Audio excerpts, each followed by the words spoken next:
And they did that to my baby, man. Lord Jesus. It hurt bad, man. Because you don't expect nothing like this for your kids. This is LaQuinta Barnes. We first met just days after the mass shooting in downtown Jackson. The memories of that day, still fresh. The emotion, still raw. She told me how things unfolded for her just before shots rang out.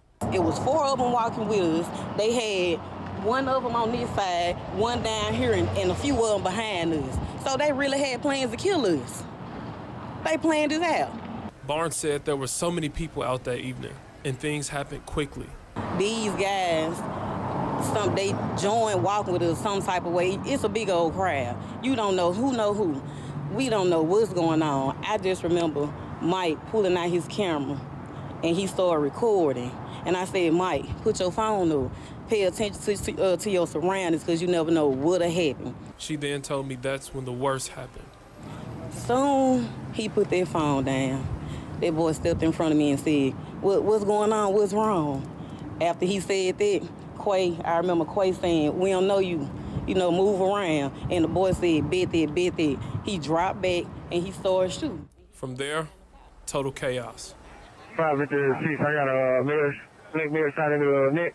We'll be right in front of the floor across the street from it, though. This in Capitol PD. Again, she had 1 black male victim in her car shot. We have an individual that walked up on her and busted her window out, so I got him detained at this moment.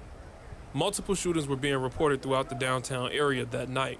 2 days later, we learned 8 people were shot in the area of Pearl and Lamar Street, including Barnes' son. He was shot 4 and grazed 3. Yes. 21-year-old Cortez George was killed. Capitol Police made 2 arrests in this case, brothers Michael and Marquavius McLeod. These are also the Mike and Quay Barnes has been referring to. The brothers are also her nephews. Did you all do the shooting the other night? I ran. You ran? Yeah. Was this retaliation of some sort? I don't know them people, bro. I don't know them. The McLeods are being charged with murder and aggravated assault in connection to the shootings. Downtown Jackson had no shortage of law enforcement the day of the St. Patty's Parade. It may be a section where you don't see law enforcement, but that does not mean that they're not there. Several agencies were on duty. I want to give credit to the Jackson Police Department, who has been successful for many, many years when we have big events.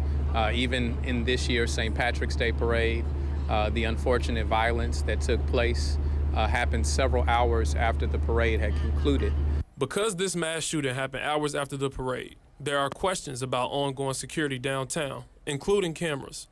Mayor Chokwe Antar Lumumba says cameras by themselves won't stop the crime. Will it enable us, to be able to find the missing pieces to cases, in instances where we don't have all of the data? Absolutely. But we have to make that investment, and more importantly, we have to make community investments. One organization that's making those community investments is Reset Jackson. James Hopkins, the CEO, says there are other things that could have been done to reduce the crowd and violence. Once the parade was over, the streets should have been reopened. Clean it up, reopen your streets. And if people want to party, let them go to their individual locations. It has now been more than a month since these shootings. At Barnes' house, the focus has been on recovery. Her son, with few words, is walking again. I'm just trying to heal, make sure my people are straight. A victim's mother. So just imagine how I feel until it's y'all time to wear these same exact shoes. Pleading with others to say what you saw. These folks tried to kill my baby, my son. But not nobody want to listen to me, though. In Jackson, Bethal Miles, 16 WAPT News.